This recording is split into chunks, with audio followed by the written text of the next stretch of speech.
Les lanternes dorées scintillaient dans le jardin de la villa Beaumont, créant une atmosphère de conte de fées qui contrastait cruellement avec la réalité de cette soirée. Manon observait la scène depuis sa voiture garée de l'autre côté de la rue, les mains crispées sur le volant de sa BMW. À travers les grilles en fer forgé, elle voyait sa belle-mère Diane rayonner au centre d'un cercle d'invités, un verre de champagne à la main et un sourire triomphal aux lèvres. « Thomas est enfin libéré !» s'exclamait Diane, sa voix portant dans l'air tiède de cette soirée de juin. « Mon fils peut maintenant épouser quelqu'un de son niveau social. » Les rires cristallins des invités résonnaient comme des gifles aux oreilles de Manon. Elle reconnaissait ces visages, ces gens qui l'avaient côtoyé pendant 3 ans, qui avaient mangé à sa table, qui l'avaient embrassé sur les joues avec de faux sourires. Aujourd'hui, il célébrait ouvertement son départ comme si elle n'avait jamais existé. Un homme en costume clair leva son verre. À la liberté de Thomas, plus jamais il n'aura à supporter cette petite employée sans ambition. Imaginez, elle pensait vraiment avoir sa place dans notre famille, ajouta une femme en robe de soie, provoquant une nouvelle vague d'hilarité. Heureusement qu'elle n'aura rien dans le divorce. Philippe n'a jamais rien mis à son nom, Dieu merci. Manon ferma les yeux un instant, laissant la douleur la traverser une dernière fois. 3 années de mariage, 3 années à être traitée comme une intruse dans sa propre famille, 3 années d'humiliation quotidienne qu'elle avait endurée par amour pour Thomas. Mais Thomas était là, près de la piscine, riant avec ses amis, visiblement soulagé d'être débarrassé d'elle. Elle rouvrit les yeux et son regard tomba sur son sac posé sur le siège passager. À l'intérieur, soigneusement pliés, se trouvaient les documents qui changeraient tout. Les actes de propriété, les certificats d'action, les testaments. Tout ce qui prouvait qu'elle était, depuis la mort de Philippe Beaumont il y a 1 an, la propriétaire majoritaire de l'empire hôtelier qui faisait vivre chacune de ces personnes. Un sourire glacial étira ses lèvres. Il célébrait dans sa villa, buvait son champagne, dansait sur ses stères. Demain matin, quand les avocats se présenteraient à leur porte, ils découvriraient que la petite employée sans ambition contrôlait leur destin depuis 12 mois. Son téléphone vibra. Un message de son avocat. « Madame Beaumont, tout est prêt pour demain. Les convocations seront distribuées à 9 heures précises. » Manon démarra le moteur, jetant un dernier regard vers la fête.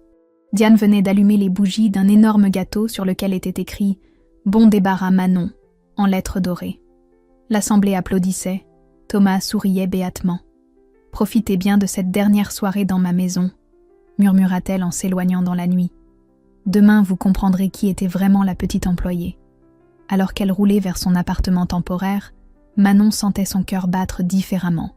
Plus de peur, plus de tristesse. Juste une détermination froide comme l'acier. Philippe lui avait fait confiance. Il avait vu en elle ce que sa propre famille n'avait jamais voulu voir. Et maintenant, il était temps de leur montrer de quoi était capable la femme qu'ils avaient si cruellement sous-estimée. Demain, les masques tomberaient enfin. 3 ans plus tôt, un jeudi matin de printemps, Manon franchissait pour la première fois les portes dorées de l'hôtel Beaumont Palace. Elle venait d'épouser Thomas et découvrait enfin l'empire familial dont son mari parlait si peu. Dans le hall de marbre blanc, sous le lustre de cristal qui avait vu défiler les plus grands noms de Paris, elle se sentait petite dans son tailleur modeste acheté en solde. « Papa, je te présente Manon », avait dit Thomas avec une nonchalance qui cachait mal sa gêne. Philippe Beaumont s'était levé de son fauteuil en cuir derrière l'immense bureau d'acajou. À 68 ans, cet homme aux cheveux argentés et aux yeux bleus perçants imposait naturellement le respect. Mais quand il avait pris les mains de Manon dans les siennes, son regard s'était adouci d'une tendresse inattendue. « Bienvenue dans la famille, ma fille. » Ces mots, prononcés avec une sincérité que Thomas n'avait jamais manifestée, avaient réchauffé le cœur de Manon plus que tous les « je t'aime » de son mari. Au fil des mois, Philippe s'était pris d'affection pour cette belle fille si différente de sa propre famille. Alors que Diane ne parlait que de soirées mondaines et que Thomas passait ses journées au golf, Manon posait des questions pertinentes sur la gestion hôtelière. Elle s'intéressait aux nouveaux projets, proposait des améliorations pour l'accueil client, suggérait des innovations que Philippe trouvait brillantes. « Tu as l'œil », lui avait-il confié un soir, alors qu'ils révisaient ensemble les plans de rénovation du Beaumont Riviera. « Tu comprends ce métier mieux que mon propre fils. » Diane avait rapidement perçu cette complicité naissante avec un mélange de jalousie et d'agacement. Lors des dîners familiaux, elle multipliait les remarques acerbes sur les origines modestes de Manon, sur son manque de savoir-vivre, sur son inadéquation avec leur monde. Thomas, lâche comme toujours, ne prenait jamais la défense de sa femme, préférant éviter les conflits avec sa mère dominatrice. « Philippe, tu accordes trop d'importance aux opinions de cette petite », avait lancé Diane un dimanche après que Manon eut suggéré d'installer un spa dans l'hôtel de Nice. « Elle ne connaît rien à notre clientèle. » Mais Philippe avait continué à valoriser les idées de Manon. Il lui confiait de plus en plus de dossiers, l'emmenait visiter les propriétés, lui enseignait les subtilités du luxe à la française. Pour la première fois de sa vie, Manon se sentait vraiment utile, vraiment appréciée pour son intelligence, plutôt que tolérée par charité. Un matin de novembre, Philippe avait fait une crise cardiaque mineure. Pendant sa convalescence, il avait demandé à Manon de l'accompagner chez son notaire. Dans l'étude feutrée de Maître Dubois, avenue Montaigne, il avait pris une décision qui bouleverserait tout. « Manon, j'ai 69 ans et le cœur fragile. Je veux m'assurer que mon œuvre ne mourra pas avec moi. » Il avait sorti des documents de sa mallette en cuir. « Ma famille ne comprend pas la valeur de ce que j'ai construit. Diane voit les hôtels comme des distributeurs d'argent, Thomas comme des terrains de jeu. Toi, tu vois ce qu'il pourrait devenir. » Manon avait protesté, gênée par l'ampleur de ce qu'il proposait. Mais Philippe avait insisté avec la détermination d'un homme qui sait ses jours comptés. « 60% de mes parts, Manon. À toi, via une fondation que tu contrôleras secrètement.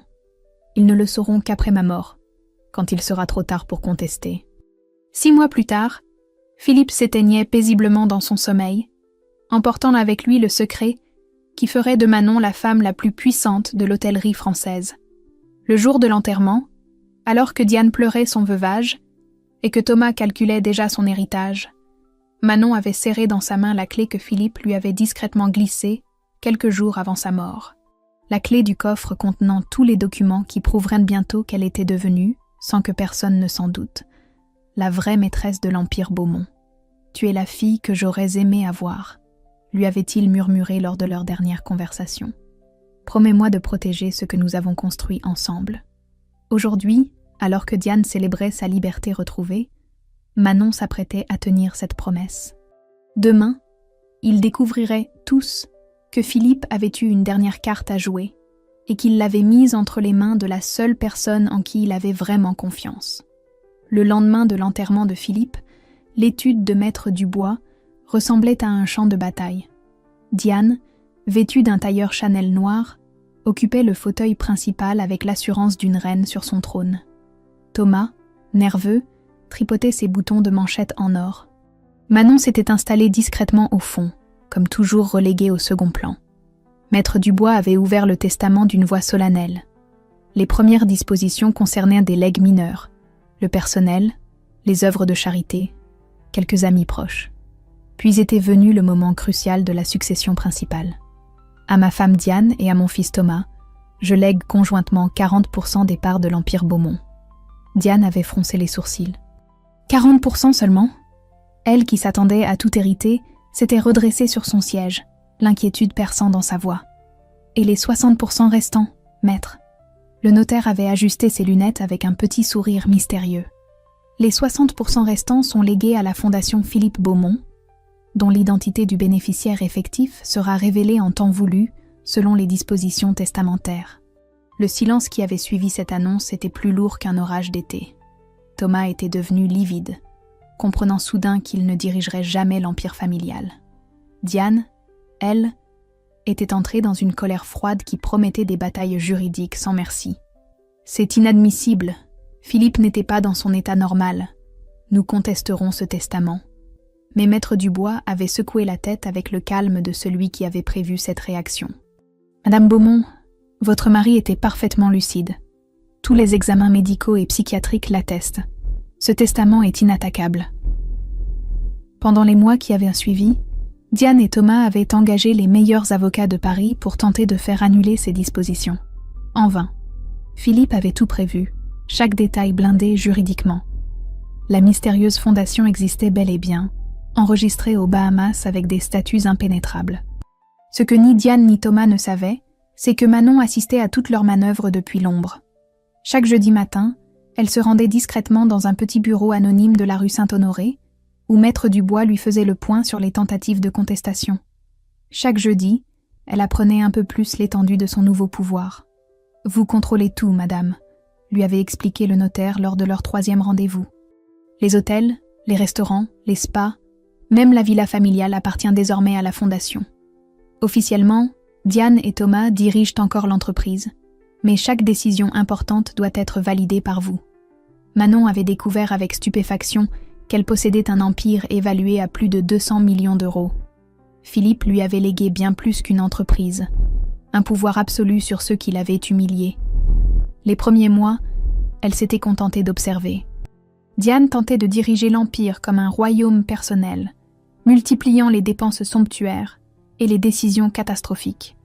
Thomas, lui, se comportait en prince héritier, dilapidant l'argent de l'entreprise en voitures de sport et voyages de luxe. Manon avait commencé par de petites interventions. Un refus discret pour l'achat d'un yacht de 15 millions. Un veto silencieux pour la rénovation inutile du bureau de Diane. Des blocages budgétaires que la famille attribuait aux nouvelles restrictions imposées par la mystérieuse fondation. Ces gens sont impossibles, s'emportait régulièrement Diane lors des dîners familiaux. Ils bloquent tous nos projets. Philippe nous a trahis en léguant nos affaires à des inconnus. Manon acquiesçait silencieusement, jouant parfaitement son rôle de belle-fille compatissante. Parfois, elle se permettait même de suggérer innocemment. Peut-être pourriez-vous négocier avec eux, leur expliquer vos besoins. L'ironie de la situation la délectait. Il la supplia souvent d'intercéder en leur faveur, persuadée qu'en tant que veuve du fondateur, elle pourrait avoir une influence sur les mystérieux propriétaires. « Manon, tu pourrais peut-être user de ton statut de belle-fille pour les convaincre ?» lui avait demandé Thomas la semaine précédente, désespéré de voir ses demandes de financement refusées. Elle avait promis d'essayer, savourant secrètement ce moment où son mari lui demandait de l'aide pour récupérer son propre argent. Mais aujourd'hui, après la fête de son divorce, Manon savait que le temps de la discrétion était révolu.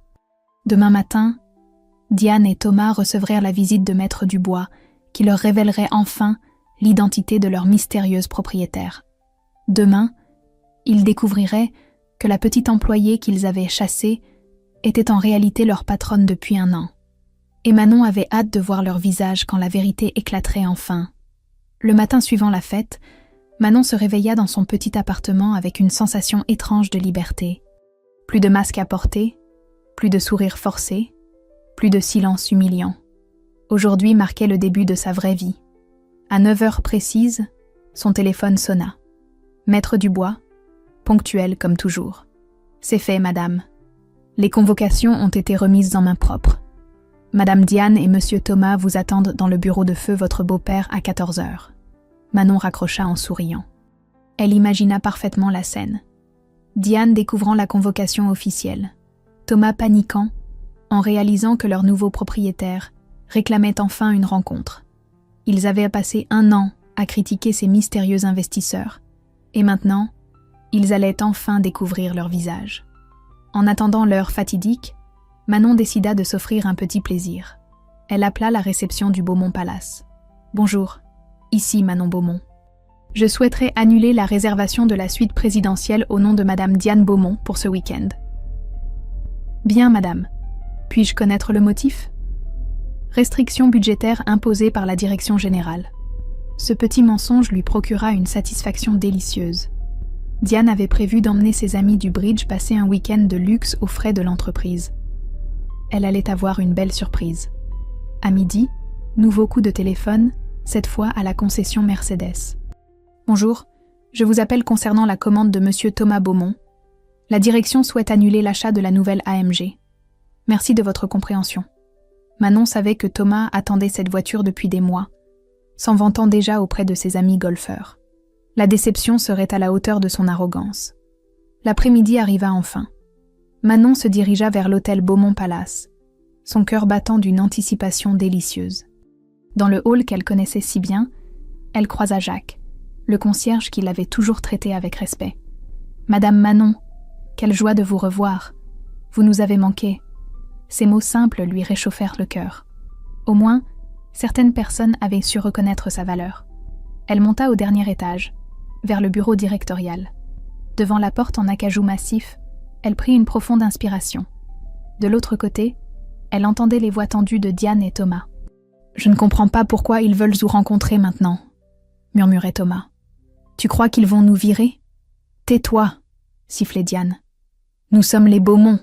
Personne n'ose nous chasser de notre propre entreprise. » Manon frappa 3 coups et entra sans attendre de réponse. Le silence qui accueillit son apparition fut assourdissant. Diane, installée dans le fauteuil de Philippe, comme si c'était un trône, la regarda avec un mélange de surprise et d'agacement. « Qu'est-ce que tu fais là ? Tu n'as plus rien à faire ici !»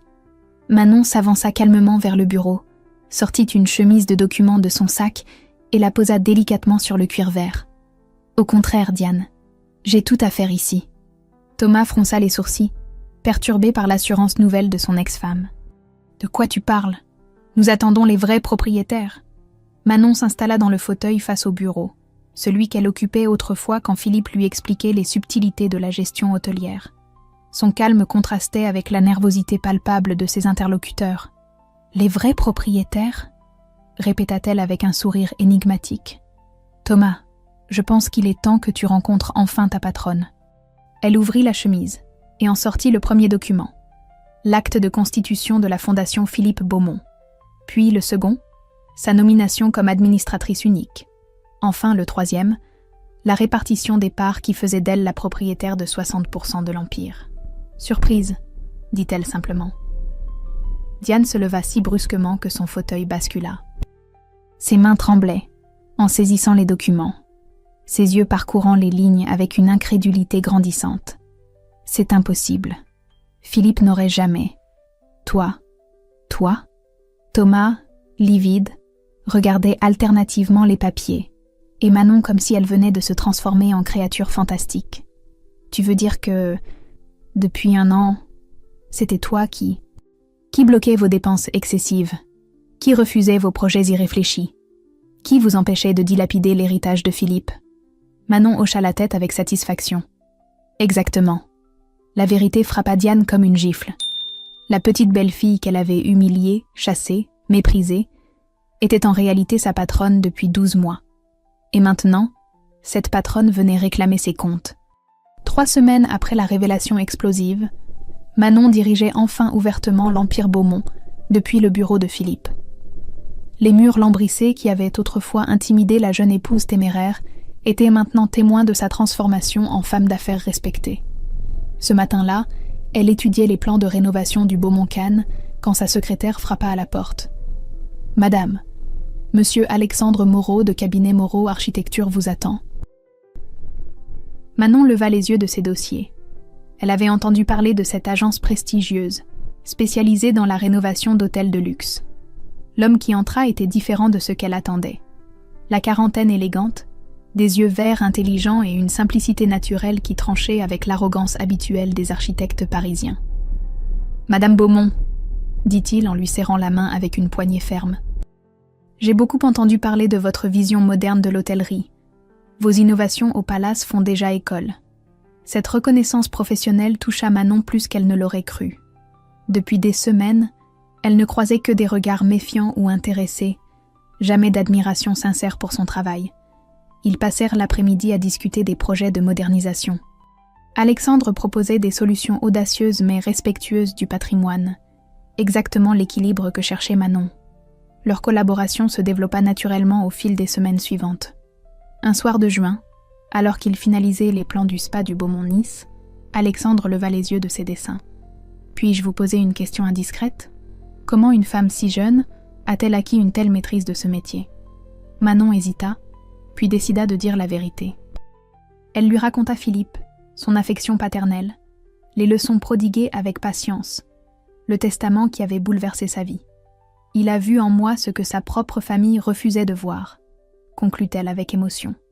Alexandre l'écoutait avec une attention rare, sans jugement ni calcul, juste une empathie sincère qui réchauffa le cœur de Manon. « Vous avez de la chance d'avoir eu un mentor pareil. et lui a eu de la chance de vous trouver. Cette conversation marqua un tournant dans leur relation. Alexandre devint son confident, celui avec qui elle pouvait parler sans masque. Il l'aidait à prendre les bonnes décisions, la rassurait dans les moments de doute, célébrait ses victoires sans arrière-pensée. Un soir d'orage, alors qu'il travaillait tard dans le bureau, l'électricité tomba. Dans la lueur vacillante des bougies d'urgence, Alexandre prit doucement la main de Manon. « Je ne voudrais pas briser notre collaboration, mais je dois vous dire quelque chose. » Le cœur de Manon s'accéléra. Dans ses yeux verts, elle lisait une tendresse qu'elle n'avait jamais vue chez Thomas. « Je suis tombé amoureux de votre intelligence, de votre courage, de la façon dont vous transformez chaque défi en opportunité. » Pour la première fois depuis des années, Manon se sentit vraiment désirée pour qui elle était, pas pour ce qu'elle possédait. Leur premier baiser eut lieu dans ce bureau chargé d'histoire, sous le regard bienveillant du portrait de Philippe. Manon comprit enfin ce qu'était l'amour véritable. Non pas la passion aveugle qu'elle avait cru vivre avec Thomas, mais cette complicité profonde qui unit deux âmes. Leur bonheur naissant fut brutalement interrompu une semaine plus tard. Thomas fit irruption dans le bureau sans prévenir, le visage déformé par une rage que Manon ne lui avait jamais connue. « Alors comme ça, tu as déjà trouvé un remplaçant ?» Alexandre se leva calmement, mais Thomas était déjà lancé dans une tirade venimeuse. « Tu crois que je vais laisser ma femme se pavaner avec le premier arrivé ? Tu me dois le respect. Ex-femme, » corrigea Manon froidement. « Et je ne te dois plus rien, Thomas. » Mais Thomas avait perdu toute mesure. La découverte du pouvoir réel de Manon, ajoutée à la jalousie de la voir heureuse avec un autre homme, avait fait exploser ses dernières digues. « Tu vas le regretter. Je vais détruire la carrière de ton gigolo. Plus aucun hôtel de luxe ne voudra de lui quand j'aurai fini. » Alexandre esquissa un sourire ironique qui ne fit qu'attiser la fureur de Thomas. « Monsieur Beaumont, je crains que vous ne survaluiez votre influence dans le milieu. » Ces mots, prononcés avec un calme olympien, firent comprendre à Thomas l'ampleur de son erreur. Il venait de menacer l'homme aimé par la femme qui contrôlait désormais son avenir. Et cette femme n'était plus la petite épouse soumise qu'il avait connue. Le lendemain de la confrontation avec Thomas, Manon convoqua une réunion familiale extraordinaire. L'heure était venue de clarifier définitivement les règles du jeu. Dans le bureau de Philippe, elle avait disposé tous les documents légaux sur la table d'acajou, créant une mise en scène théâtrale qui ne devait rien au hasard. Diane arriva la première, arborant un tailleur rouge écarlate qui semblait défier le monde entier. Malgré les révélations des dernières semaines, elle gardait cette prestance hautaine qui l'avait toujours caractérisée. Thomas la suivit, visiblement nerveux, évitant soigneusement le regard de son ex-femme.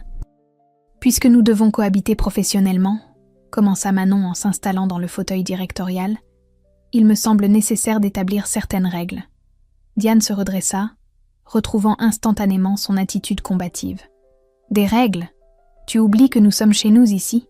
Philippe était mon mari, Thomas est son fils. » Le sourire de Manon se fit plus froid qu'un matin d'hiver. « Justement, parlons de Philippe. » Elle ouvrit la première chemise et en sortit un document que ni Diane ni Thomas n'avaient jamais vu. Une lettre manuscrite de Philippe, datée de quelques jours avant sa mort. « Philippe m'a écrit ceci avant de mourir. Voulez-vous que je vous lise ses dernières volontés concernant sa famille ?» Sans attendre de réponse, Manon commença sa lecture d'une voix claire qui résonna dans le silence tendu. « Ma chère Manon, si tu lis cette lettre, c'est que le moment est venu de révéler mes dernières volontés. J'ai observé ma famille pendant des années, et j'ai compris que ni ma femme ni mon fils ne comprennent la valeur du travail et du respect. » Diane se crispa, ses mains agrippant les accoudoirs de son fauteuil. Diane a toujours vu mon entreprise comme un distributeur automatique d'argent, Thomas comme un terrain de jeu pour ses caprices. Toi, tu as vu ce qu'elle pourrait devenir avec de l'amour et de l'intelligence. Thomas tenta d'interrompre, mais Manon continua impitoyablement. C'est pourquoi je te lègue la majorité de mes parts. Non pas par caprice, mais parce que tu es la seule à mériter cet héritage. Tu es la fille que j'aurais aimé avoir. Celle qui comprend que diriger une entreprise, c'est servir, pas se servir. Le silence qui suivit était assourdissant. Diane avait perdu toute couleur, réalisant enfin que Philippe l'avait jugée et trouvée indigne. Thomas fixait le sol, incapable d'affronter cette vérité brutale. Manon referma la lettre et la rangea soigneusement. Maintenant que les choses sont claires, voici mes décisions. Diane, vous continuerez à travailler ici, mais comme responsable des relations publiques, sous ma supervision directe. Thomas, vous dirigerez l'hôtel de Cannes, également sous contrôle strict. Diane explosa, sa façade aristocratique s'effritant d'un coup. Tu n'as pas le droit. Nous ne sommes pas tes employés. Manon se leva lentement, dominant la pièce de toute sa hauteur. Détrompez-vous. Vous êtes exactement mes employés. Et si mes conditions ne vous conviennent pas, la porte est là. Elle ouvrit un autre dossier, révélant les contrats de travail qu'elle avait fait préparer. Salaire correct, responsabilité définie, objectif clair. Philippe voulait que vous restiez dans l'entreprise familiale, mais comme contributeur, pas comme parasite. Thomas releva enfin la tête, une lueur de défi dans les yeux. Et si nous refusons? Le sourire de Manon devint franchement dangereux. Alors vous quittez l'entreprise immédiatement, sans indemnité, et vous rendez les clés de la villa qui appartient à la fondation. Vous avez 24 heures pour décider. L'ultimatum claqua dans l'air comme un coup de fouet. Diane et Thomas comprenaient enfin qu'ils n'avaient plus aucun pouvoir de négociation. La petite belle-fille qu'ils avaient humiliée tenait désormais leur avenir entre ses mains. Une dernière chose, ajouta Manon, en se dirigeant vers la porte. Si l'un de vous s'avise de nuire à Alexandre ou à quiconque travaille avec moi, les conséquences seront immédiates et définitives. Ai-je été suffisamment claire? Dans le silence pesant qui accueillit sa question, Manon sut que le message était passé. Elle quitta le bureau, laissant derrière elle 2 personnes qui découvraient enfin le vrai prix de leurs années d'arrogance. Le règne de Manon Beaumont venait officiellement de commencer. Les 24 heures d'ultimatum s'écoulèrent dans un silence pesant. Manon passa cette journée dans son bureau, observant par la baie vitrée les allées et venues du personnel de l'hôtel. Chaque employé qu'elle croisait la saluait maintenant, avec un respect mélangé de curiosité. L'histoire de la belle-fille devenue patronne avait fait le tour de tous les établissements Beaumont. Alexandre était venu la rejoindre en fin d'après-midi, apportant avec lui cette sérénité dont elle avait tant besoin. « Tu as des regrets ?» lui demanda-t-il, en s'installant dans le fauteuil en face du bureau. Manon réfléchit longuement avant de répondre. Le pouvoir qu'elle exerçait maintenant était grisant, mais il avait un goût d'amertume qu'elle n'avait pas anticipé. Je me demande parfois ce que Philippe aurait pensé de tout cela. Il aurait été fier de toi. Tu fais exactement ce qu'il espérait. Protéger son œuvre tout en donnant une chance à sa famille de se racheter. Le lendemain matin, à 9 heures précises, Diane et Thomas se présentèrent dans le bureau. Leurs visages tirés trahissaient une nuit blanche passée à mesurer l'ampleur de leur situation. Diane avait troqué ses tailleurs haute couture contre une tenue plus sobre, première concession visible à sa nouvelle condition. « Nous acceptons », annonça-t-elle d'une voix blanche, chaque mot semblant lui coûter un effort surhumain. Thomas se contenta d'acquiescer, le regard fuyant, incapable de soutenir les yeux de celle qui avait été sa femme et était devenue sa patronne. Manon ouvrit les contrats de travail qu'elle avait fait préparer. Des documents en règle, avec des salaires décents, mais sans les privilèges exorbitants dont ils avaient abusé pendant des années. « Diane, votre premier objectif sera d'organiser la soirée de lancement de notre nouveau spa à Nice. Budget de 50 000 €, pas un centime de plus. Thomas, vous commencerez lundi prochain à Cannes. L'hôtel a perdu 15% de sa clientèle cette année. Je veux un plan de redressement dans 15 jours. En signant ces contrats, Diane et Thomas abdiquaient officiellement leur statut d'héritier pour devenir de simples employés. L'ironie de la situation n'échappait à personne. La femme qu'ils avaient traitée en intruse dirigeait maintenant leur destinée. Les semaines qui suivirent révélèrent des aspects inattendus de cette nouvelle configuration. Diane, privée de ses caprices financiers, découvrait qu'elle avait réellement du talent pour l'organisation d'événements. Sans la pression de maintenir un train de vie extravagant, elle retrouvait une créativité qu'elle avait oubliée. Thomas, contraint de travailler pour la première fois de sa vie, apprenait péniblement les réalités du terrain. Manon recevait chaque semaine des rapports détaillés sur ses progrès. D'abord catastrophiques, puis progressivement moins désastreux. Un matin de septembre, Manon reçut un appel inattendu de Diane. « Manon, j'aimerais te parler, en privé. » Elles se retrouvèrent dans le petit salon de thé de l'hôtel, lieu neutre où elles avaient autrefois partagé quelques moments de paix relatifs. Diane semblait avoir vieilli de 10 ans en quelques mois, mais son regard avait perdu cette dureté hautaine qui la caractérisait. « Je voulais te présenter mes excuses, » dit-elle simplement, « pour tout, pour la façon dont je t'ai traité, pour les humiliations, pour cette fête immonde. » Manon observa cette femme qui avait été son bourreau pendant 3 ans. Les excuses sonnaient sincères, teintées d'une humilité nouvelle. « Philippe avait raison, » continua Diane. « J'ai toujours vu l'entreprise comme un moyen de financer mes caprices. Je n'ai jamais compris qu'il fallait la servir pour qu'elle nous serve. Tu l'as compris, toi. » Ces mots, Manon les avait attendus pendant des années. Maintenant qu'ils étaient prononcés, elle réalisait qu'ils ne lui procuraient pas la satisfaction escomptée. La vengeance parfaite avait un goût de cendre. « Diane, le passé est le passé. Ce qui compte maintenant, c'est l'avenir. » En quittant le salon de thé, Manon comprit que sa victoire était complète, mais qu'elle devrait maintenant apprendre à vivre avec les conséquences de son triomphe. Être dans son bon droit ne rendait pas toujours les choses plus simples. Ce soir-là, dans les bras d'Alexandre, elle murmura les mots qui résumaient parfaitement son état d'esprit.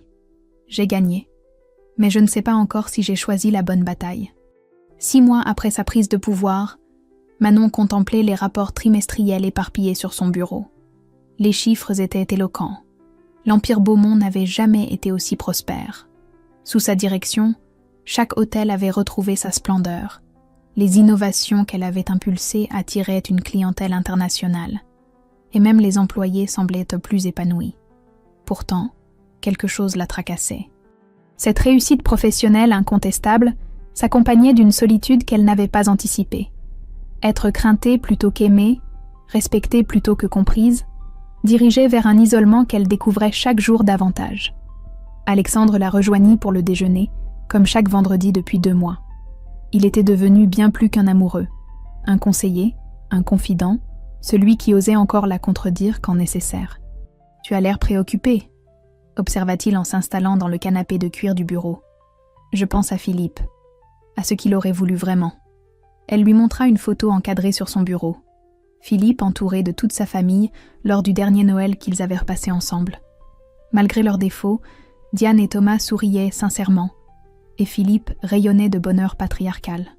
Il aimait sa famille, malgré tout. Sa lettre était dure, mais elle venait d'un homme blessé, pas d'un homme vindicatif. Alexandre acquiesça, comprenant où elle voulait en venir. « Tu penses que ta justice est allée trop loin ? » Non, elle était nécessaire. Mais peut-être que le moment est venu de montrer que la vraie force, c'est savoir quand arrêter de frapper. Cette conversation marqua un tournant dans la réflexion de Manon. Les jours suivants, elle observa différemment Diane et Thomas. Sa belle-mère avait organisé avec brio la soirée de lancement du spa niçois, dépassant même les espérances en termes de couverture médiatique. Thomas, lui, commençait à montrer des signes encourageants à Cannes. Son rapport mensuel révélait une amélioration notable de la satisfaction client. Un matin d'octobre, Manon prit une décision qui surprit tout le monde, elle la première. Elle convoqua Diane et Thomas pour une réunion exceptionnelle, mais cette fois dans le salon privé de la villa familiale, pas dans le bureau directorial.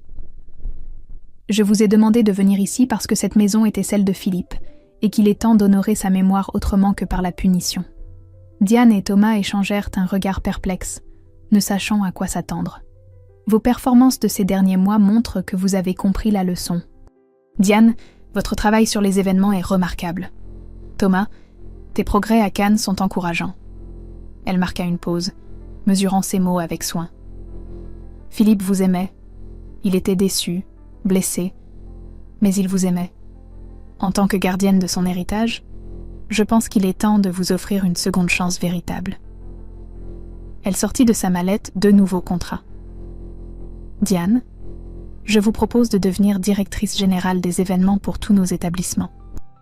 Thomas, si tes résultats continuaient de s'améliorer, tu pourrais diriger l'ensemble de nos hôtels de la Côte d'Azur d'ici 1 an. » Le silence qui suivit était chargé d'incrédulité. Diane, pour la première fois depuis des mois, eut les larmes aux yeux. « Pourquoi ?» murmura-t-elle. « Après tout ce que nous t'avons fait subir ?» Manon sourit, retrouvant pour la première fois depuis longtemps une sérénité qu'elle avait cru à jamais perdue. « Parce que Philippe m'a appris que diriger, ce n'est pas dominer. c'est révéler le meilleur chez les autres. Vous avez du talent, vous l'avez prouvé. Il serait stupide de ma part de gâcher ses compétences par rancune. Thomas releva la tête, son regard exprimant une reconnaissance qu'elle ne lui avait jamais vue. Tu nous donnes plus que nous ne méritions. Non, je vous donne ce que Philippe aurait voulu que vous ayez. Une chance de le rendre fier, même après sa mort. En signant ces nouveaux contrats, quelque chose se libéra dans l'atmosphère familiale. Pour la première fois depuis des années, ils se trouvaient réunis non pas par l'obligation ou la contrainte, mais par un projet commun et une reconnaissance mutuelle. Ce soir-là, Alexandre trouva Manon sur la terrasse de son appartement, contemplant les lumières de Paris. « Tu es en paix ?» lui demanda-t-il en la prenant dans ses bras. « Oui. Pour la première fois depuis la mort de Philippe, j'ai l'impression d'avoir fait ce qu'il fallait. Pas ce qui me faisait plaisir, ce qu'il fallait. » Dans l'étreinte d'Alexandre, Manon comprit qu'elle venait de remporter sa plus belle victoire. Non pas la soumission de ses ennemis, mais leur transformation en alliés. 2 ans plus tard, un samedi de juin radieux, la Villa Beaumont résonnait d'une toute autre ambiance que celle de la tristement célèbre fête de divorce. Cette fois, les rires étaient sincères, les sourires authentiques, et la joie qui flottait dans l'air n'avait rien de forcé. Manon se tenait sur la terrasse principale, resplendissante dans sa robe de mariée en soie ivoire, contemplant les invités qui évoluaient dans le jardin. 300 personnes étaient venues célébrer son union avec Alexandre. Dirigeants d'hôtels, architectes renommés, employés fidèles et même quelques anciens adversaires devenus respectueux collègues. À ses côtés, Alexandre ajustait sa cravate avec cette élégance naturelle qui l'avait séduite dès leur première rencontre. Dans quelques minutes, ils échangeraient leurs vœux dans ce même jardin où, il y a 2 ans, on célébrait sa chute présumée. « Madame la Présidente, tout est prêt », annonça Diane en s'approchant, radieuse dans son tailleur rose poudré. Le titre n'était pas usurpé. Manon dirigeait désormais ouvertement l'Empire Beaumont, qui était devenu sous sa direction la première chaîne hôtelière indépendante de France. Mais surtout, elle avait transformé ses anciens bourreaux en alliés précieux. Diane s'était révélée être une organisatrice d'événements exceptionnels. Son réseau mondain, autrefois source de frivolité, était devenu un atout commercial majeur. Elle dirigeait maintenant toute la communication de l'entreprise avec un professionnalisme que même Manon n'avait pas anticipé. Thomas apparut au bout de l'allée, escortant dignement la mère d'Alexandre vers ses places d'honneur. Lui aussi avait trouvé sa voie. Après avoir redressé l'hôtel de Cannes, il dirigeait maintenant avec succès l'ensemble de la division Côte d'Azur. Le travail lui avait donné cette confiance en soi que l'oisiveté lui avait toujours refusée. « Papa Philippe aurait été si fier », murmura Diane en regardant l'assemblée. Ces mots touchèrent Manon au cœur. Au centre du jardin, sous une arche de roses blanches, trônait un portrait de Philippe souriant. Manon avait tenu à sa présence symbolique lors de cette journée qui marquait l'accomplissement de tous ses rêves. La cérémonie fut d'une beauté simple et émouvante. Quand Alexandre glissa l'alliance à son doigt, Manon sentit que sa transformation était enfin complète. Elle n'était plus la femme blessée qui planifiait sa vengeance dans une voiture sombre. Elle était devenue celle qu'elle avait toujours rêvé d'être, respectée, aimée, épanouie. Le moment le plus touchant arriva lors des discours.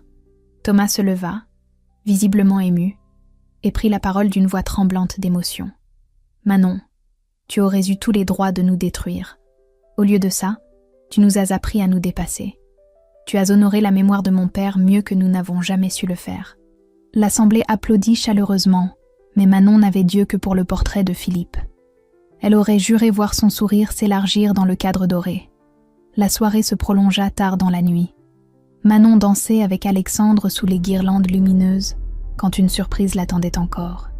Diane s'approcha, tenant dans ses mains un petit coffret de velours bleu. « Philippe m'avait demandé de te remettre ceci le jour de ton mariage.